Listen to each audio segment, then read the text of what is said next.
You know, I'm going to give you a history lesson. We got some dumbass motherfuckers floating around this country. Stop laughing!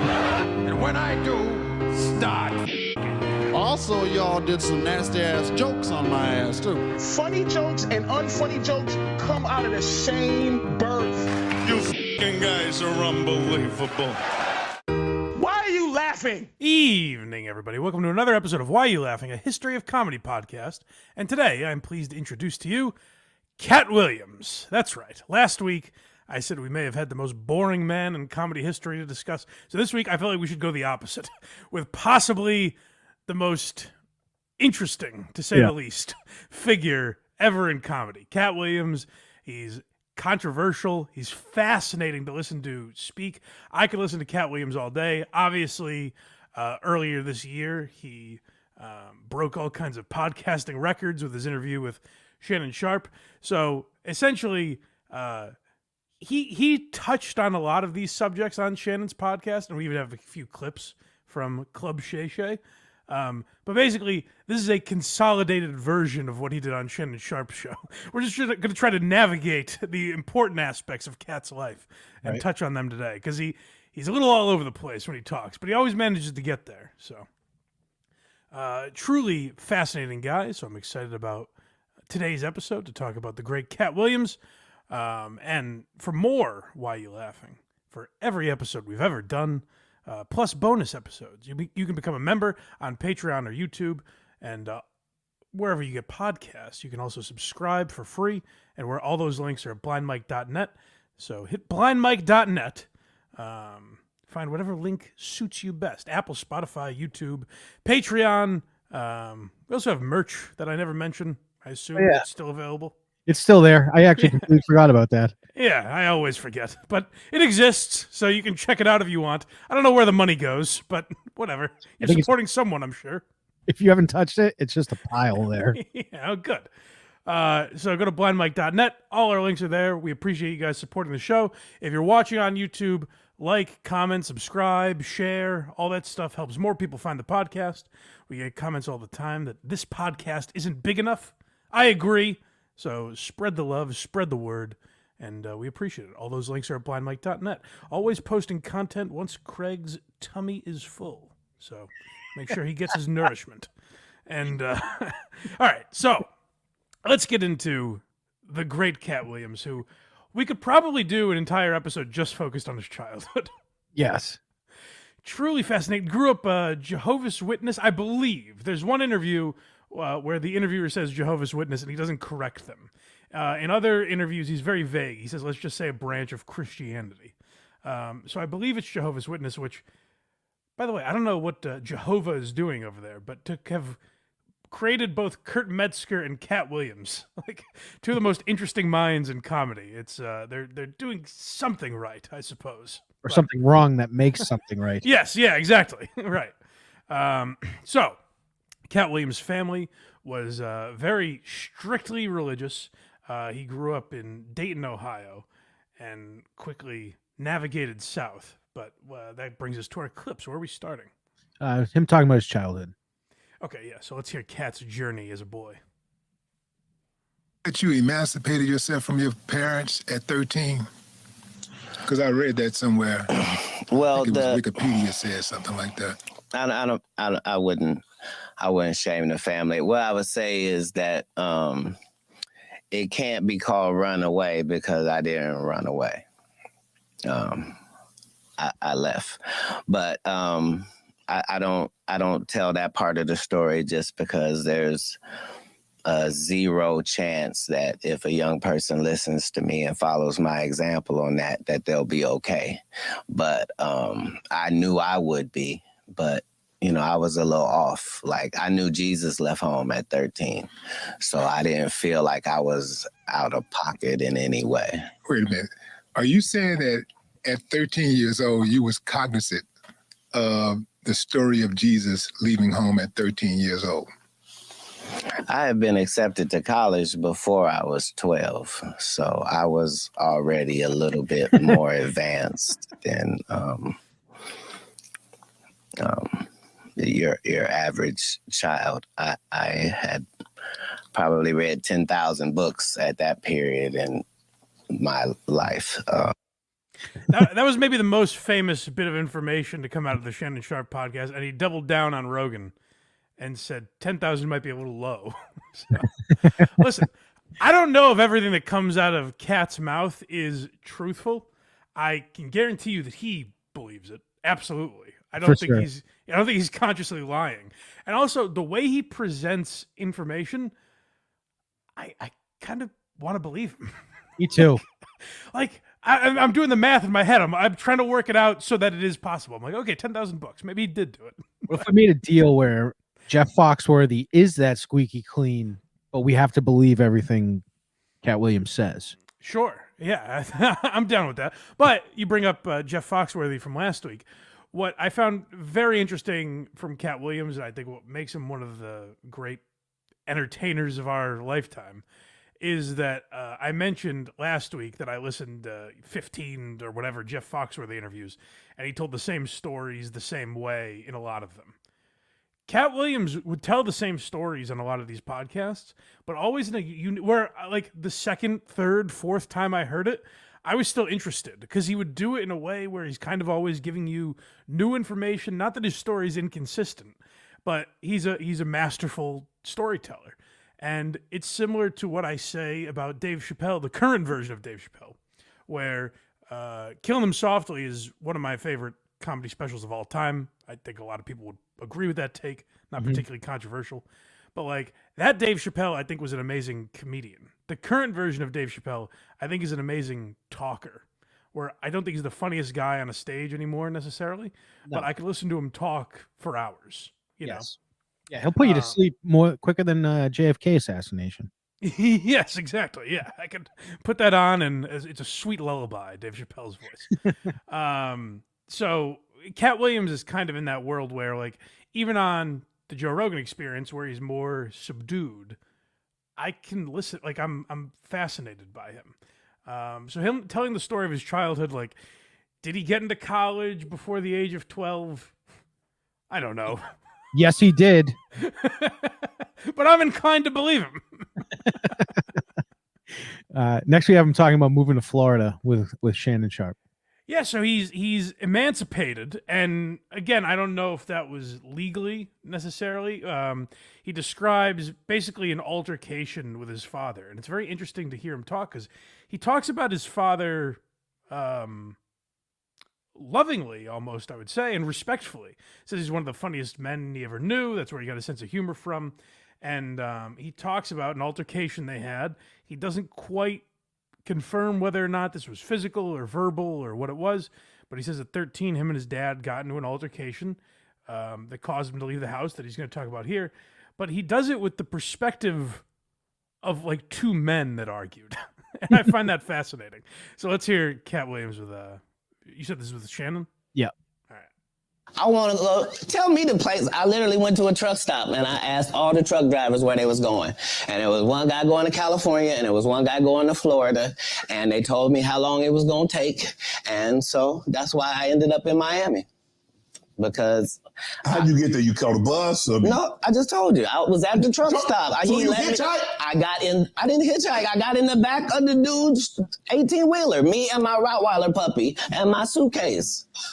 Yeah, because I probably had $2,500 on me. Like I was shoveling snow and cutting grass. Like I always had pockets full of money. He says he made all in all, he says he made over $1 million before he was 18. Just sales. I think we might have a clip of him talking about that, going door to door, cutting grass, doing odd jobs. So again, I don't know how accurate that number is, but he was absolutely a hustler. Like that seems evident. And it's very funny to think of, because Katt Williams is a tiny man, just little Katt Williams with his Rottweiler thumbing a ride to Miami from Ohio. But yeah, like I said, when he talks about his father, he's like, well, I was living in his house and I knew that the rules weren't going to change. Like they were very strictly religious. That's not a life I wanted to lead. So that's his house. I said, he makes the rules. The way to solve that is getting out of the house. So I left. he does. It's very interesting because he doesn't talk. His story on paper would be tragic, but he talks about it like a guy who's like, no. I moved to Florida, started making money. Like he talks about being homeless very matter of factly. Like he's like, well, I was 13. Like I couldn't buy a home. You know, like what was I going to do? I was homeless. He like his perspective on his growing up is very interesting because, particularly like, you know, my generation growing up, we were kind of almost encouraged to be victims. Like if you have a plight, you know, a story of woe, then people will empathize with you and almost lift you up because of that. And Katt Williams seems like quite the opposite because he has every opportunity to talk about how he was a poor black homeless child, and he talks about it like, yeah, no, that's what it was. You know, made me who I am today. Here he is talking about religion. So this is him talking about the kind of the environment that he grew up in. And we both understood that was all bad. What was the disagreement about? If you say that my family is very religious, just say I'm not.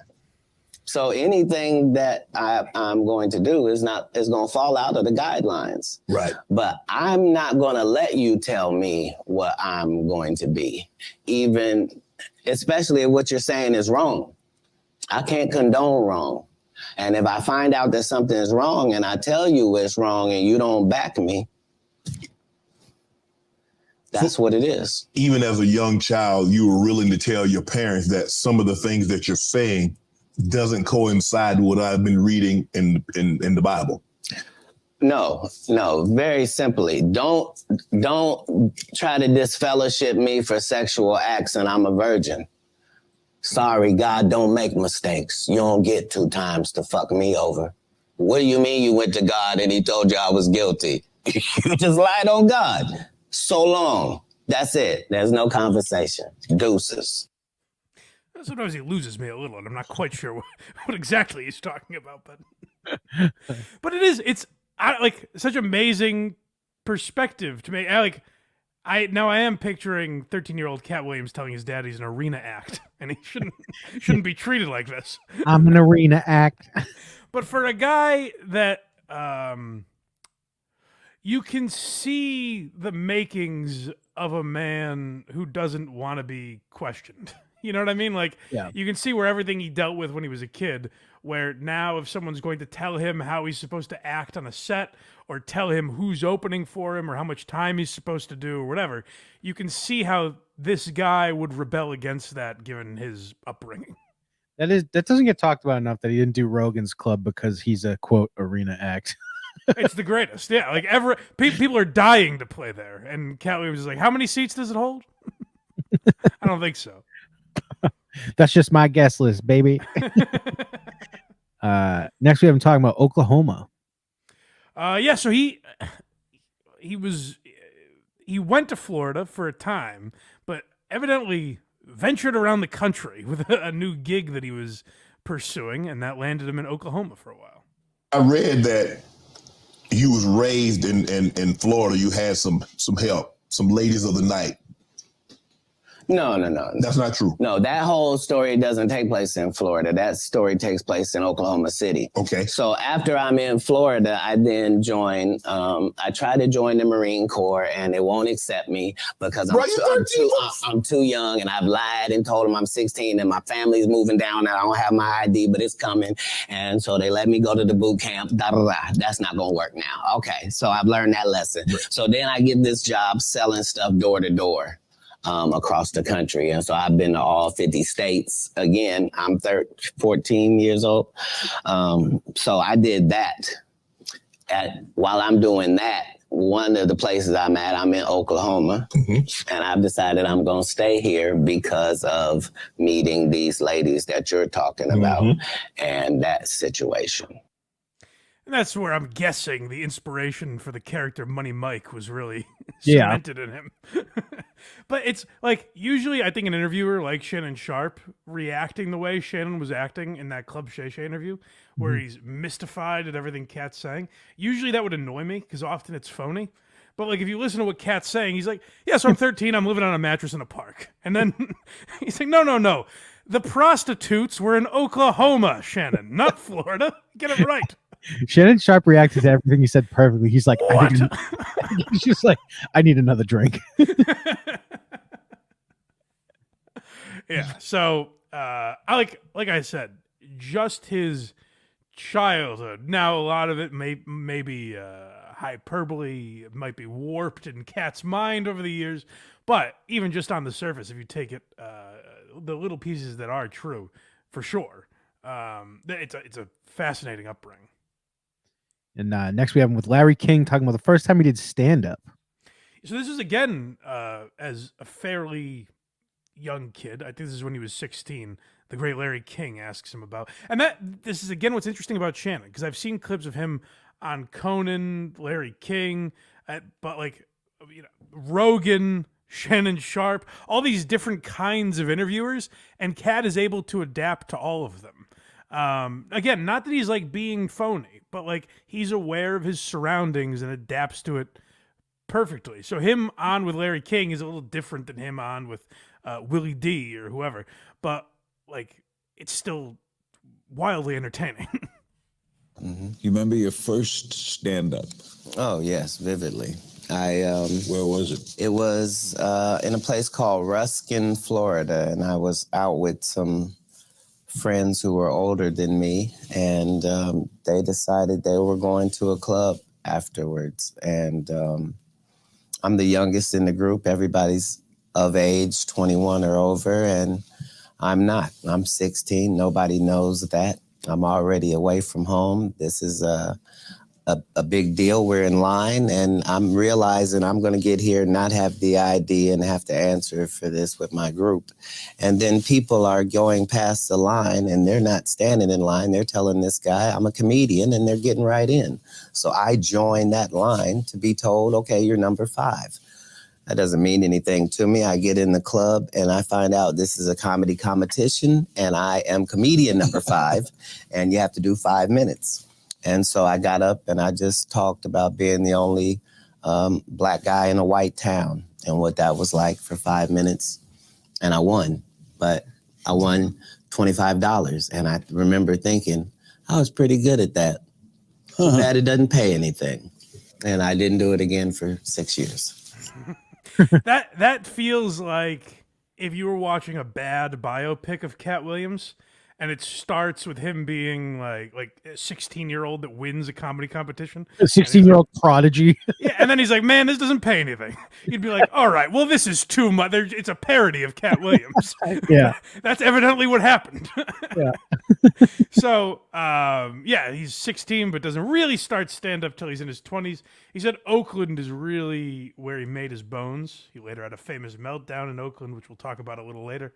But, so he basically started stand-up in his 20s. But it's interesting, a kid like that probably sees a life of crime or honestly just hustling, like whatever he was doing, door-to-door sales, anything like that, as more lucrative when the first time you get paid for comedy, it's $25 and you had to win a competition to do it. Yeah. So for him to ever get back into that is actually pretty interesting. Next we have him talking about Friday. Yeah, so this is what I guess his first like big break, I would say. He did other things. He was on Comic View and Def Jam and that kind of stuff. But I would say this was kind of certainly as far as acting, definitely the role he's most known for. But this is him talking about playing Money Mike in the Friday movies. Yeah, acting, Mike. Quotes. Yeah, no, it was a real stretch. As Nick DiPaolo was in Joe List's movie, and I went to like one of the Q&As for it. The cast was at, and he goes, "Yeah, I play Joe's old racist uncle from Boston, so I've been studying this role for about 60 years."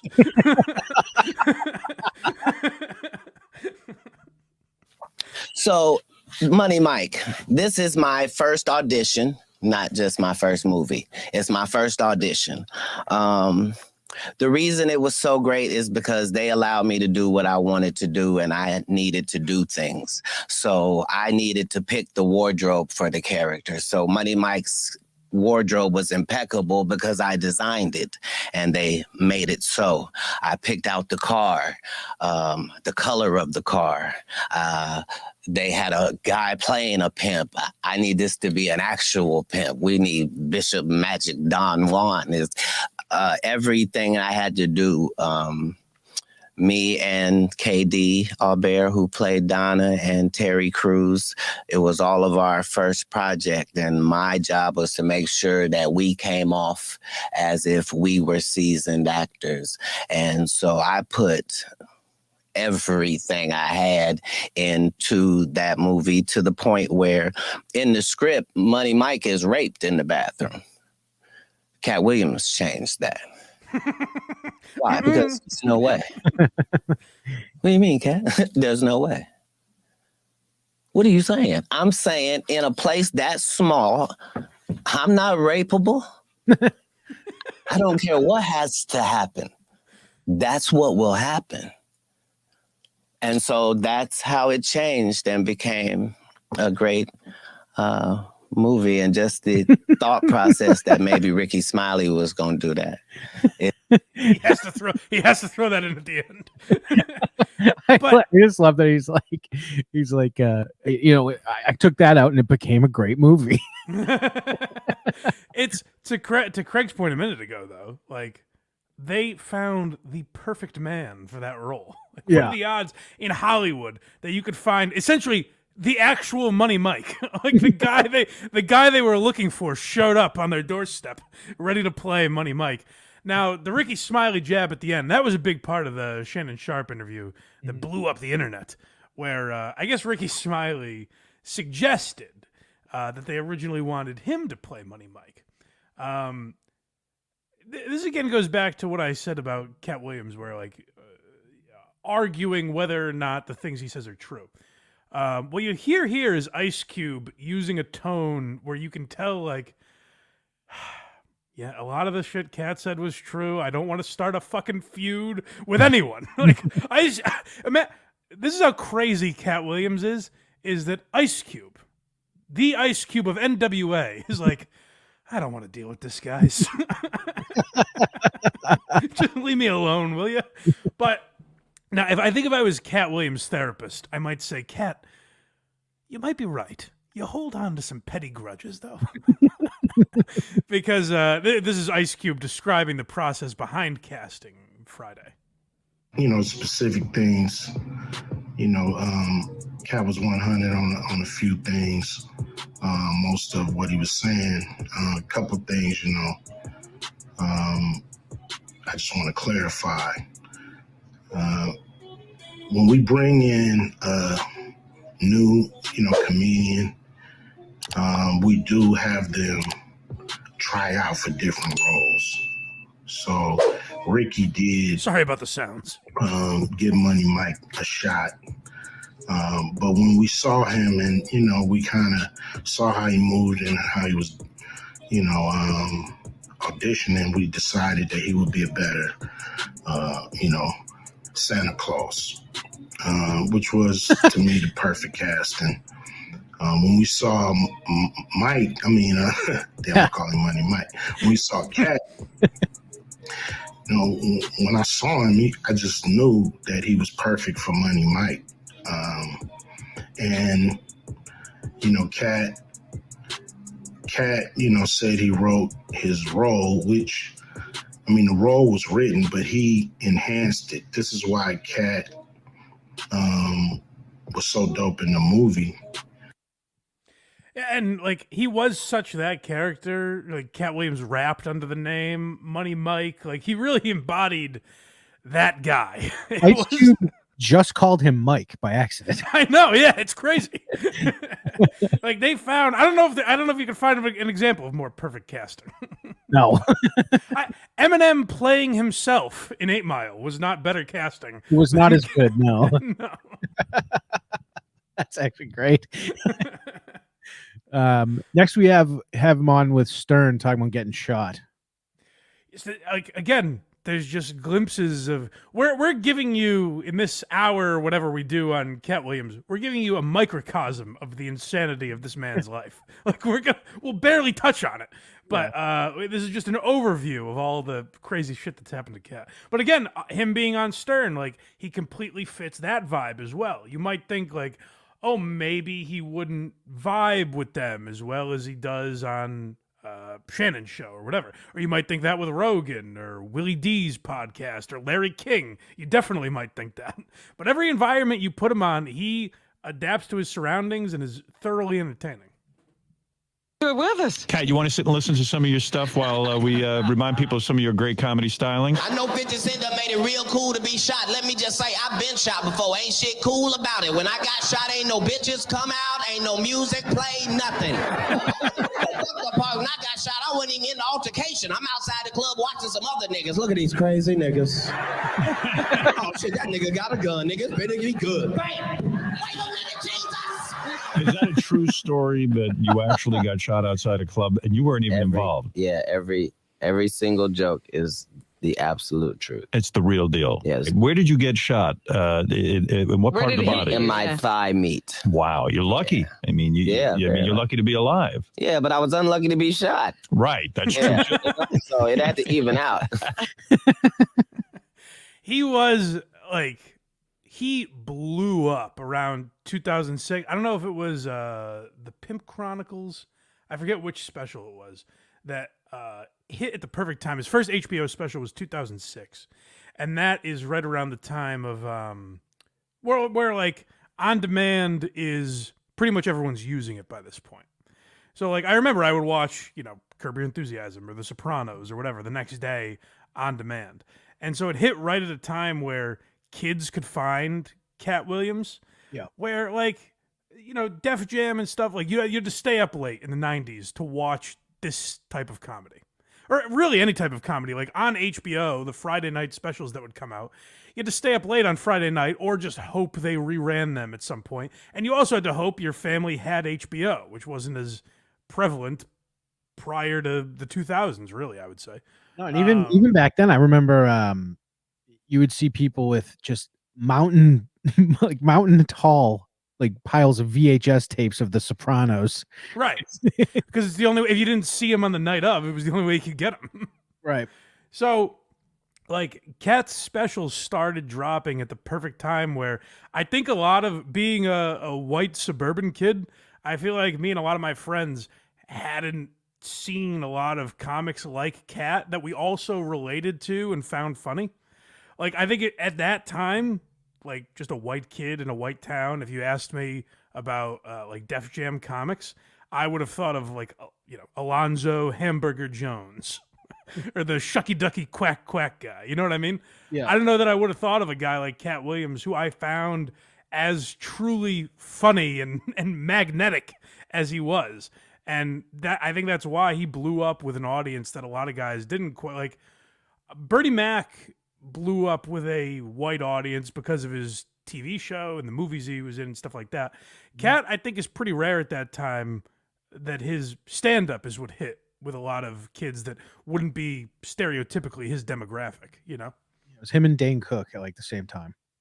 Yes, the exact same comic, I think. And legends. Absolute legends. Yeah. Hey, we did an episode of Dane Cook like 2 years ago. We're just getting that. That's true. Dane Cook did get the Why You Laughing on her before Katt Williams. So he's got him there. Next, we have him talking about his arrests.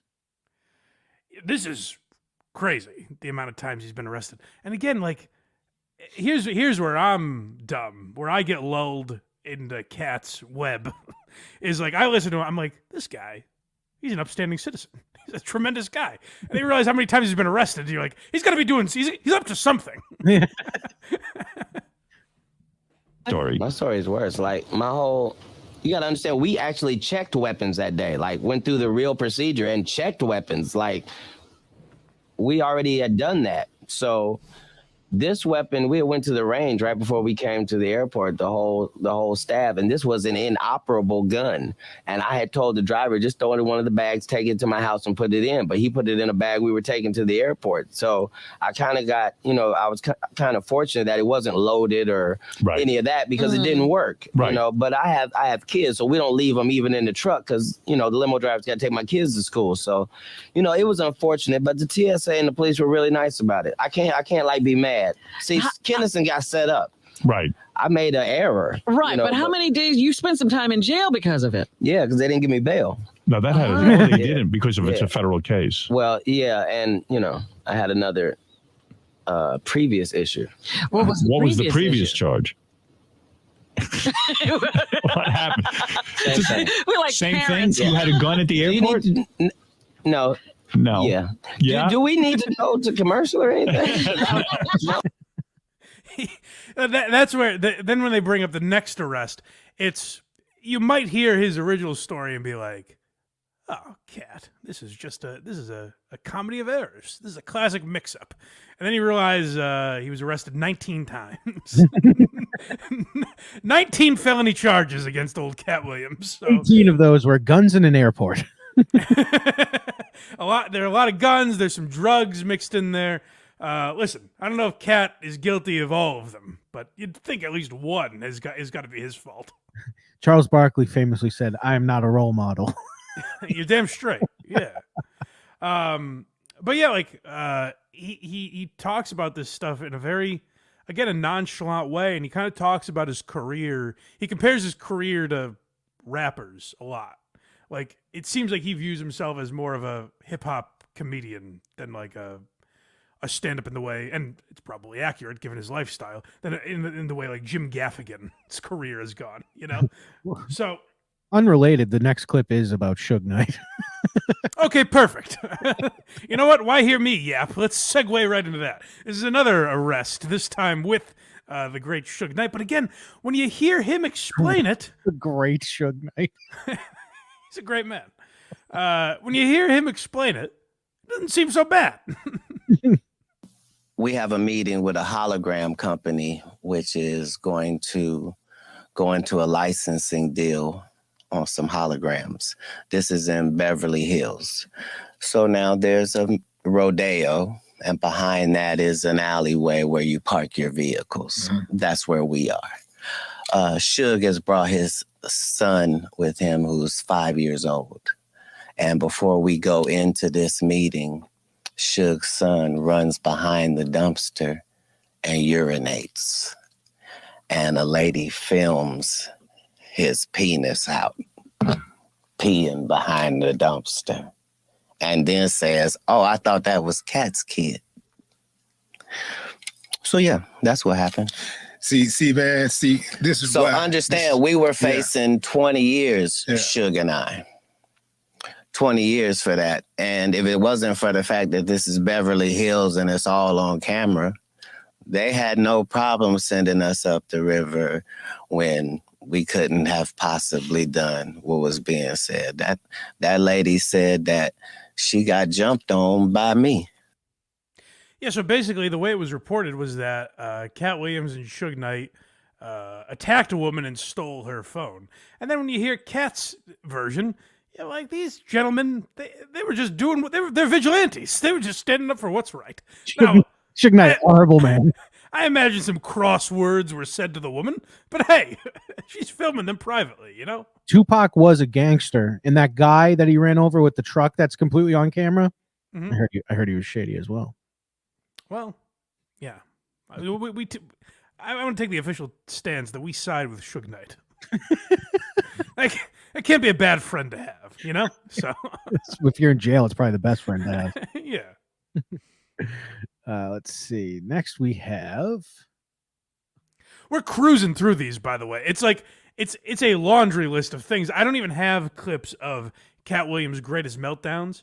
We did do an episode about great on-stage meltdowns. Katt Williams was included in that. I didn't include the clip this week because I don't think the audio is that great.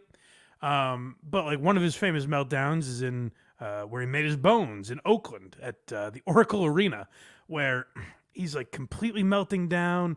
A lot of people think he's drunk or fucked up. He'll tell you like he smokes a lot of weed. In fact, he in one interview I heard, he took credit for being the guy that popularized having someone in your entourage that is hired solely to roll blunts, which is it's pretty smart if you think about it. Like it's efficiency, you know. If Katt Williams is rolling blunts, his time is being wasted. So he does like talk about smoking weed, but he's been accused of other drug use or alcohol abuse, and he doesn't really subscribe to that. I don't know what to believe, because if you hear the incidents that he's talking about, he's got to be fucked up, right? Like for a lot of these. Yeah, oh yeah, for sure. Yeah, so like in the Oakland clip, you can hear the crowd being like, "This guy's not right." There's another incident where he jumped off the stage and attacked someone. We were talking about before the show an incident with some grocery clerk or something. So he's had a litany of those as well. So not just arrests, but also like altercations at shows and stuff like that. Next, we have him with Mike Tyson talking about being an extremist. So I think this kind of plays into that, where like he speaks in radical terms sometimes. He brings up some conspiracy theories, and again, when you hear him here, it seems very matter of fact, and you kind of understand his perspective on things. Do you think you're an extremist? I hope so.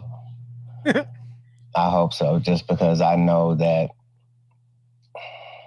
there's different stages of everything. So sometimes things curdle, sometimes they rise to the top. I know that any extreme is better than lukewarm, in my experience, and that stagnation is what can't happen. Oh, wow. Wins we can prosper in, losses we can learn from, but stagnation takes no loss.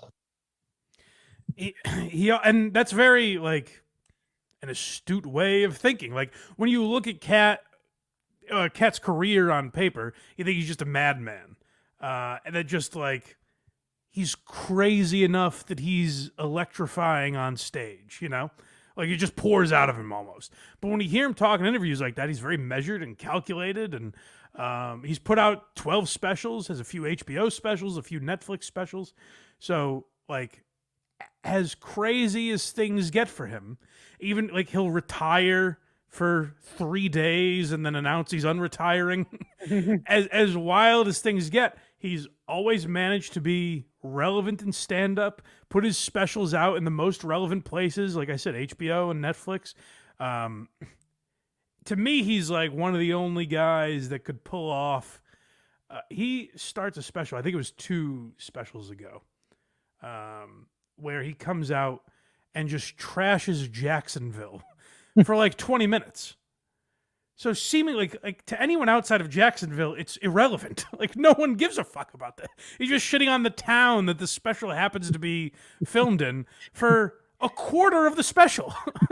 He chose to film at. Yeah, but you're like, even though maybe you've never even been to Jacksonville, but listening to him talk about it is so compelling. So he has a great mix of like, I do think for as many of the relationships as he may have damaged and being labeled difficult to work with and all that, which for a lot of guys would be like career suicide.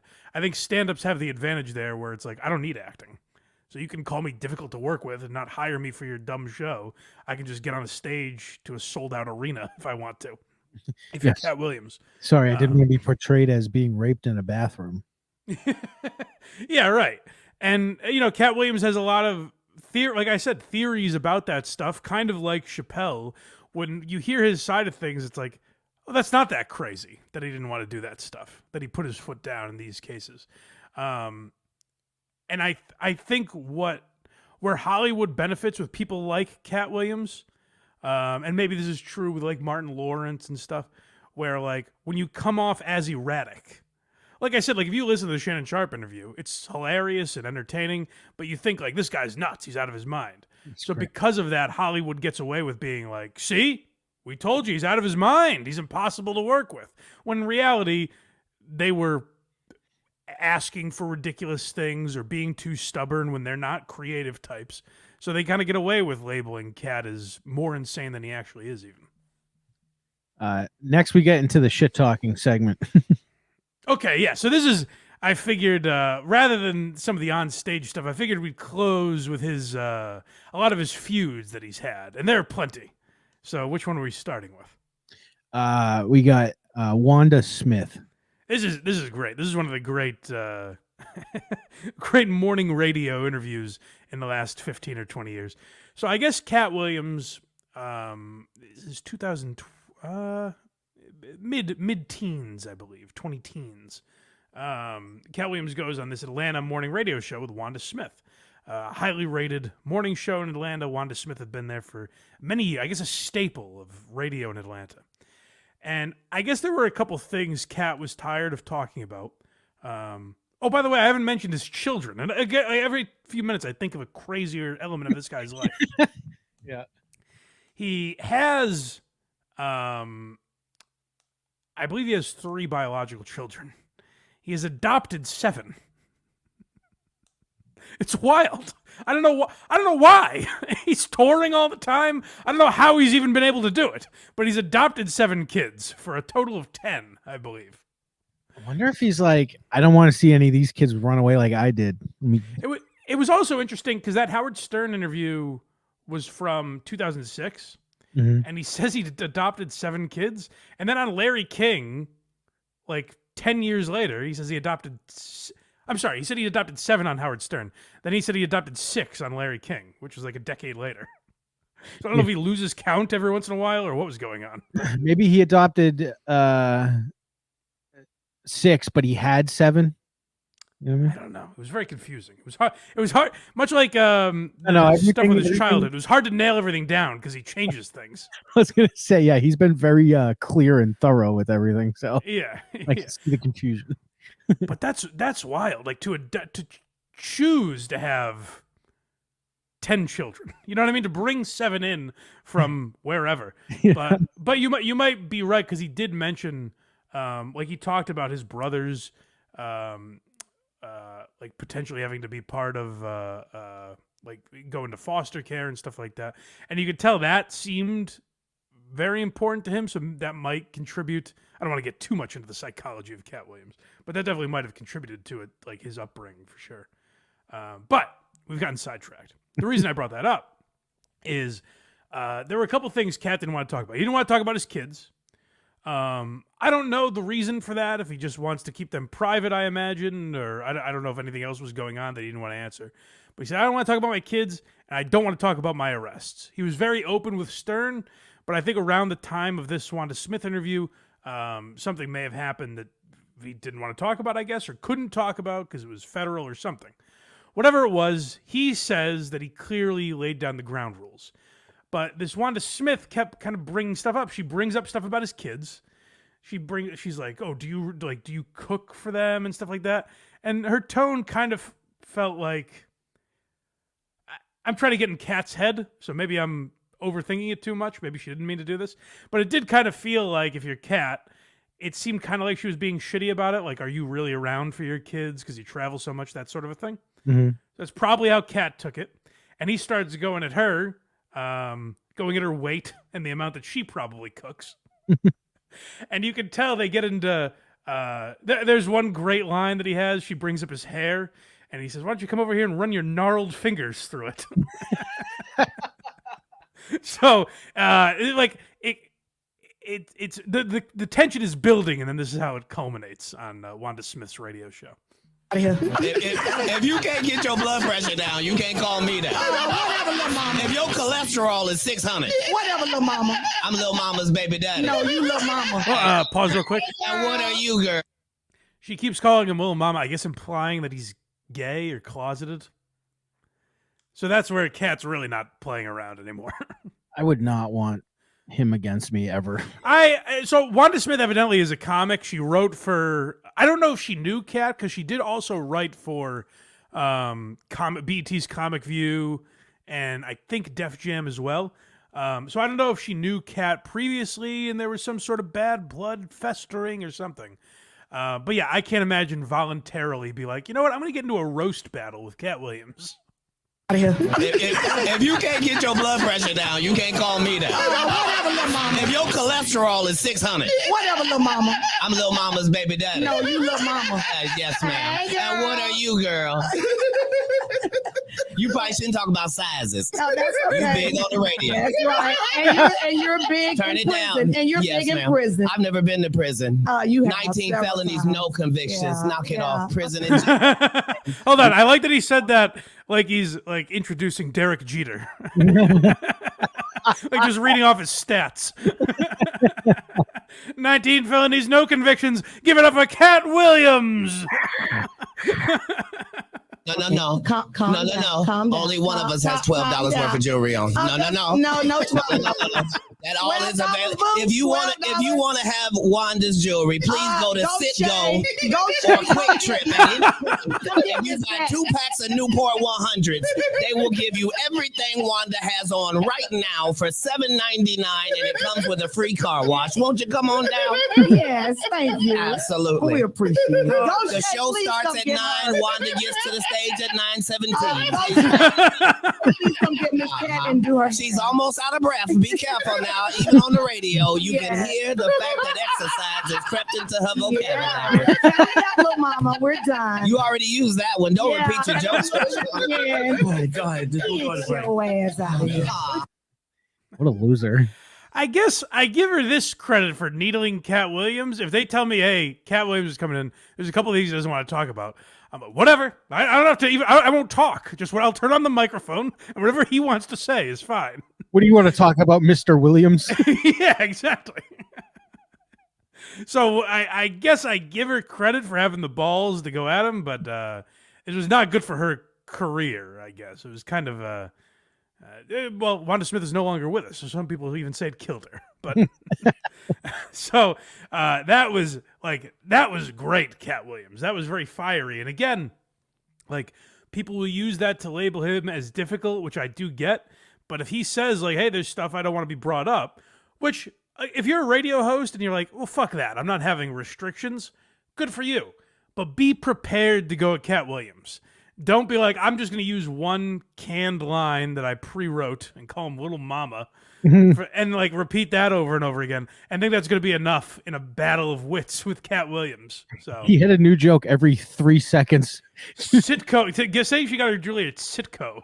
Brilliant. It's very funny.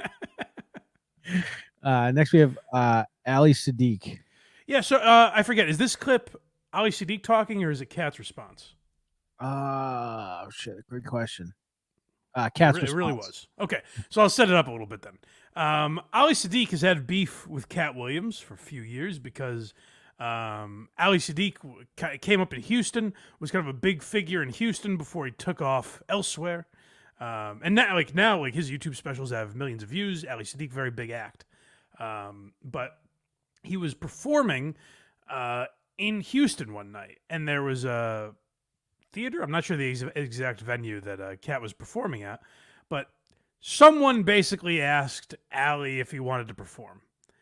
And so he was there, he was present, and then he left the venue for a minute, and when he tried to come back, one of Katt's security people was like, hey man, I'm sorry to tell you this, but you're not coming back in.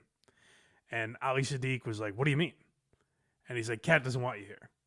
And Ali Sadiq's like, well, what the fuck? So he's harbored this grudge with Katt Williams for a long time. Now again, when you hear, I don't know who's right, who's wrong, how accurate that story is. When you hear Katt's perspective, you're like, I kind of get where he's coming from yet again. What happened between you and Ali Sadiq? I know you said the you world won't talk couldn't about it. possibly want to know that. He's not famous enough for the world to want to know that. Because my side of the world doesn't want to know that. See, well, my side of the world. Here's the thing. What happened, man? A lot of times what liars do first is they set up a narrative and a scenario. Like Michael Blackson just got on national TV and told people, yeah, I got a beef with Katt Williams and Katt is mad at me about this and because I said this and I didn't even mean it like that. And the whole time, he's never talked to me. That's how he feels. He's heard I'm angry. I've not had a conversation with him. It's the same with your Ali Sadiq. If it wasn't for the information that I know in my intel, I would be a fan of his like everybody else. Who wouldn't be a fan of a young Black storyteller that's done time and loves his family and is a hometown guy? So his perspective is kind of like, hey, people are using me like it was a minor incident. So he goes on, he elaborates in that Willie D interview, which is also pretty good if you want to check that out. But he elaborates and says, he's like, well, what I do when I come to town is I bring my guys to open for me. He goes, I have a very specific show. So Ali Sadiq, whoever the fuck, I don't care what local guys are there, they're not performing. So I didn't tell Ali Sadiq that he could, the Godfather Ali Sadiq, that he couldn't perform. I said no local guys on this show, and Ali Sadiq has spun it into me and Katt Williams had beef. Now Katt would claim he doesn't know him. I don't know what, like I said, with all of Katt's claims, I don't necessarily know what's true. What I do know, like when I listen to Katt, is not that I agree with him in all of his beefs, but you can tell his responses are always very measured. Like whether or not it's reality, it's in his mind, the truth makes a lot of sense and he's able to articulate it very well. Does that make sense the way I'm saying it? Yes. I'm not articulate enough to give out Katt's point. But I get the point I'm making is like, you know that he believes everything. He's not just some crazy person. You know what I mean? Like, he's a bit erratic. I'll grant you that. But he's not like some unhinged madman. There's a method to his madness, ultimately, I guess is what I'm saying. Whether or not you agree with it. And next we have Kevin Hart talking. So I think this is a great example. Kevin Hart and Steve Harvey are next two that we're going to talk about. The next two feuds we're going to talk about are... Kevin Hart, I think, is a great example of why one of them is monetarily probably more successful and definitely more of like a household name in mainstream circles. But I think Katt will be more respected and thought of higher, like when his career is done. I think Katt will have much more of a name in comedy years after he's gone than Kevin Hart will. And I think this response kind of has a lot to do with that.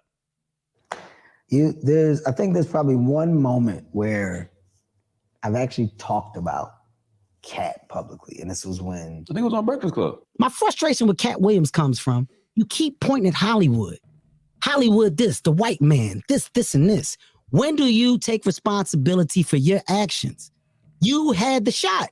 Katt was in that position at one point. You were the guy. Yeah. You were set up to be the star. You didn't show up to work. You fucked off promo shoots. You fucked off your promo fucking trips that they had set up for you. You became a risk to the studios, which is why the studios stopped fucking with you. Why was he a risk? He chose drugs. Oh. We were promoting Night School, and Tiffany was affected by some of the things he said. And it was more of a like support for her in that moment, and like some shots at him. Do you regret that? Yeah, I shouldn't even talk. I should never address him like, at all. I don't have to. What? Like, why? What will it do for me? What will I gain? There is no gain. So I look at everything from a business and economic standpoint. Like, if I'm investing in something, well, what is my return? I think as a human being, as a businessman, as a father or a friend or whatever, Kevin, I think, has the right perspective. But I think the reason Katt Williams will be a more legendary comedian than Kevin Hart is because Katt's philosophy is essentially the opposite. Right. It's saying, like, I'm calling out the truth. I don't give a fuck if Hollywood likes it and I won't get my next acting gig because of it. Where Kevin Hart thinks of it very robotically. Like, Kevin Hart is part of the Hollywood machine. Kevin Hart's not even really a comedian anymore. I think he definitely was. For sure. But now he's a, I don't even know the right term. Like, he's just a an invention of Hollywood, essentially. They have made a man that they can put in whatever situation they want him in, and he will do it. Do you want him to do DraftKings commercials? Absolutely. Do you want him to be host the pregame show for the NBA All-Star Game? He'll do it. He'll act in TV shows and movies and host events and do whatever the fuck you want him to do. And he'll be squeaky clean, and if he ever gets in trouble, he'll apologize for it, and you'll never get a controversy with Kevin Hart. But there's since, I guess, Seriously Funny, there's a reason you don't remember another Kevin Hart album after that. Really, you know? Mm-hmm. Whereas, like, with Katt Williams' material, it continues to be funny and unique and interesting. And I think that's why Katt Williams gets the response that he gets. Like, if Kevin Hart goes on Shannon Sharp's show, it's not getting 80 million views because it's kind of going to be a generic, canned, pre-written almost response on anything that's remotely controversial. So when Kevin Hart runs away from that stuff and Katt Williams runs toward it, which I think is what a real comedian does, you know? Mm-hmm. Katt Williams also had an interesting quote about Trump in that Larry King interview. And people have said this. He just put it in such a succinct way that resonated with me, where Larry King asked him, is Trump good for comedy? And this is like right after the 2016 election. And Katt Williams said he's not good or bad for comedy. He's fodder for comedy. But what it is mainstream. And comedy lives on the fringes. So you're not going to see a lot of great comedy about Donald Trump because everyone's doing it. You can go on Twitter and find 40 million tweets about Donald Trump. Right. He said where comedy exists is the fringes, things people aren't thinking of. So the reason Kevin Hart is mainstream is because he'll kind of do what everyone wants him to do, and Katt Williams does exactly the opposite. So, like I said, whose perspective do I want as a human being? Probably Kevin Hart's. You know, it seems much more manageable. But and Kevin Hart probably more successful, but Katt Williams is doing all right too. So. Next, we have Steve Harvey. Hopefully, this plays. This was surprising. Yeah, I don't think I had heard this. I hadn't until recently. So Steve Harvey originally gave like kind of the same answer that Kevin Hart gave, and Steve Harvey's in a similar mold to Kevin Hart, where it's like, hey, I host Family Feud and talk shows and award shows, and I'm a big teddy bear now. You know, like he's kind of lost that comic's edge. I had not heard this clip until I started looking for clips for this episode. This is a response. Basically, Katt Williams called Steve Harvey Mr. Potato Head, said he's not a real comedian, and I believe also said he can't read, that's always my favorite insult, I think. Yeah. 50 Cent to Floyd Mayweather. Exactly. Yeah, that's exactly what I was thinking of. Yep. What he say? He's like, I'll give you $750K if you read one page of Harry Potter. Yes, which is great. And Floyd Mayweather never took him up on it. No, he didn't. And you'll never have a hater that's doing better than you. Always know that. Don't get off the wall to dress some pity any ass boy who ain't got shit going for himself. Now you done stopped your climb up on the wall so you can come down here and talk to his little punk ass. Don't do that, man. I stay away from it. Now, do I want to? Yes. Because I'm a human being and I'm hood. I used to be a fighter, and I still got hands. They slow, but if you get up on me real close, I can still knock your monkey ass out. I just don't have the quickness I have, but I still know how to turn my hip and shift that weight, and I'll knock your short ass out. I'll shoot your arm straight out your head. So Steve Harvey's somewhere in the middle of Katt Williams and Kevin Hart. He's like, listen, I've got a lot to protect, but say it to my face, motherfucker. that was surprising because, like I said, Steve Harvey is so Hollywood now that I'm surprised he had that type of response to Katt Williams. But good for him, I guess, standing up for himself. Ultimately, I kind of agree with the points Katt made about Steve Harvey, but you know, a man's got to be a man. Steve Harvey also was homeless, so the man was from the streets as well. You know. Brothers in arms. That's right, you would think. Yeah, he also went after Cedric the Entertainer in that episode, said he stole jokes and called him a fat walrus or something. So, you guys have all heard the clips. You watched the Shannon Sharp episode. I don't need to go too much into that. But was that our last Katt Williams clip? No, the last one is Diddy. Oh, that's right. He's also a prophet, this guy. He tried to warn. This was like right before everything came out, right? Yeah, like I haven't almost like romanticized that. It's like he predicted it. it's almost like he shined some light on things, and people are like, oh fuck. It's kind of like people were like, hey, maybe we should look into this a little more. Now, I've had to turn down $50 million 4 times. 4 times, just to protect my integrity and that virgin hole I was telling you about. Right, because P. Diddy be wanting to party. And you gotta tell him no. You got to tell him no. I did. See, I got the receipts for everything I'm telling you. That's why I can say them so freely. Ted, I need to know. You here, get your numbers. Thank you, sir. That was in January. All this shit with Diddy happened after that. Yes, it did. It's crazy. I feel like I was hearing rumblings. I feel like people were kind of talking about Diddy a little bit, but for Katt to come out at that time and just directly say, like, "Hey, Diddy wants to party." I don't do a good enough Katt Williams impression to warrant me attempting it, but him going, "You got to tell him no." I just love that clip. The way he says it is very funny. Yeah. Like it's just like he's like a little horny dog. Yeah. Bad. Yeah. He's got a newspaper out. Spray bottle. Guys, tell me what I missed in the comments, because there's a million more Katt Williams controversies and incidents that we could get into. So feel free to tell me what I missed in the comments, and maybe we'll do a Katt Williams part 2. This was kind of just touching on the basics. Either if you aren't too familiar with Katt or wanted a walk down memory lane, as I always say. Hopefully this was a succinct way of kind of hitting on some of the basics of Katt Williams. But like honestly doing this, like the research and watching all the interviews that I watched for this and everything, just made me love Katt Williams more than I already did. But, yeah. But a truly fascinating guy to watch and consume his entertainment. So go watch a Katt Williams special if you never have. If you just heard the antics and you know the Shannon Sharp interview and everything, his comedy, it all holds up too. Like the old stuff I think holds up very well. So go check out Katt Williams. I feel like he needs my promotion. You know? Yes, he does. Yeah.